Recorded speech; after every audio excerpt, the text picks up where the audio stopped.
জন্মদিনের প্রণাম নেবেন রবি ঠাকুর। 160 বছর বাঙালি আপনাকে মনে রেখেছে বটে, আর মনে রাখবেই বা না কেন? দুঃখ, প্রেম, আনন্দ সবেরই তো একটাই ঠিকানা, আপনি।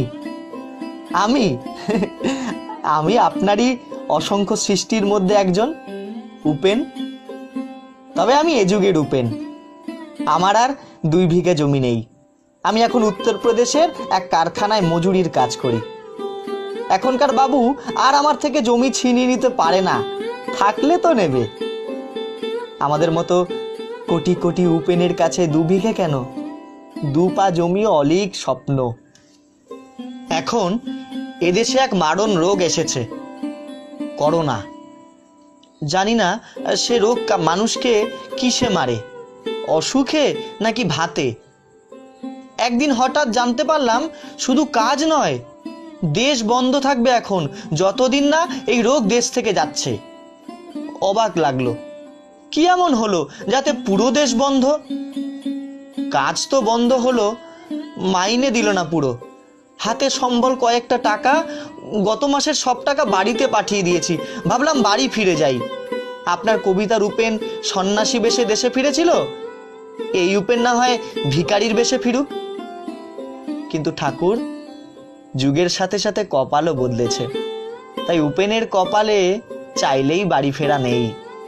সারা দেশেই তো গাড়ি ঘোড়ার চাকা ঘোড়া বন্ধ, থাকার জায়গা নেই, খাবার পয়সা নেই।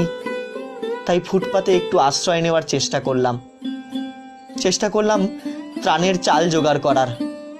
তাও পুলিশ মেরে তাড়ালো। এ সময় নাকি রাস্তায় বেরোনো বারণ। কি আশ্চর্য! ওটা রাস্তা কোথায়?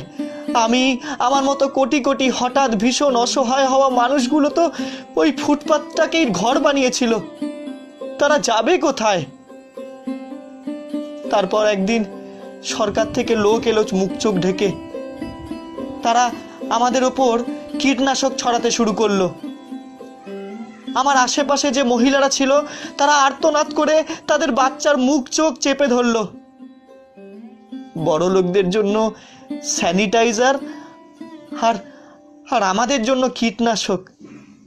তা তো বটেই, আমরা তো সমাজের কীট। রবি ঠাকুর, যুগটা বদলেছে, জমিদার থেকে সরকার এসেছে, তবু শাসক উপেনদের কান্নাটা আজও শুনতে পায় না। ঘষতে ঘষতে চললো যতটা চালানো যায়। তোমার সব উপেনরা আধ পেটা খেয়ে, কখনো না খেয়ে বেঁচে গেল। উপেনরা তো এত সহজে মুছে যাবে না ইতিহাস থেকে। হঠাৎ একদিন খবর পেলাম আমাদের জন্য নাকি ট্রেনের ব্যবস্থা করা গিয়েছে। খুশিতে মনটা ভরে গেল। দেশে ফিরে যাব, সব দুর্দিন শেষ। কিন্তু জানতে পারলাম ট্রেনের টিকিটের টাকা লাগবে, ভাড়া লাগবে, সাথে 50 টাকা বেশি। ঠাকুর, খাওয়ারই জোটে না, টিকিটের টাকা পাবো কোথায় বলতে পারেন? লোকের মুখে শুনলাম কোনো এক বাবার নাকি 2000 কোটি টাকা ঋণ সরকার মুকুব করে দিয়েছে। 2000 কোটি! সংখ্যাটা শুনলেই মাথাটা কেমন ভোঁ ভোঁ করে। সরকারের এত টাকা, অথচ আমাদের বাড়ি ফেরাতে আবার টাকা লাগবে। পাথরের ঠাকুর তো কোনোদিনও কথা শুনলো না, তাই মানুষ ঠাকুরকেই জানালাম মনের কথা। আমাদের করোনার ওষুধ লাগবে না, খাওয়ার ভাত লাগবে। আজ দেশের সব জায়গায় উপেনরা ধুঁকছে, সবাই একসাথেই মরবো। অথচ এরকমটা তো হওয়ার কথা ছিল না ঠাকুর। বাবুরা চাইলেই আমাদের খেতে দিতে পারতো, অথচ এদের জন্যই আমরা মুখে রক্ত তুলে ফসল ফলিয়েছি, ঘাম ঝরিয়ে জিনিস তৈরি করেছি, কত সম্পদ তৈরি করেছি। যেদিন থাকবে না কোনো উপেন, সেদিন বুঝবে উপেনরা আসলে কতটা দরকারি ছিল উপেনদের বেঁচে থাকা। রবি ঠাকুর, সমাজটা আজও বদলায়নি।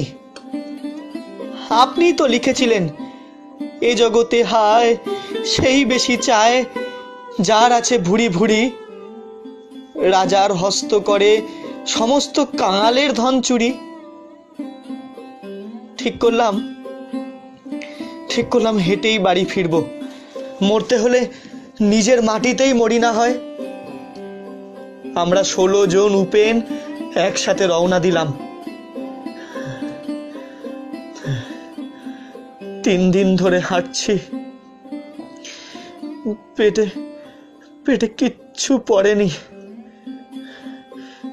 রেল লাইন ধরে হাঁটতে হাঁটতে একটু জিরিয়ে নিচ্ছিলাম, কখন যে সবাই ঘুমিয়ে পড়েছিলাম হুঁশ নেই। একটা মালগাড়ির শব্দ খুব আস্তে আস্তে কানে আসছিল। হয়তো ভুল শুনেছি। পেটে খাবার না থাকলে মানুষ কত কিছুই তো ভুল করে। শরীরে আর জোর নেই কোনো। আসছি আপনার কাছে। রবি ঠাকুর, আপনি না হয় এবার 2 মুঠো চাল লিখবেন। এতে উপেন।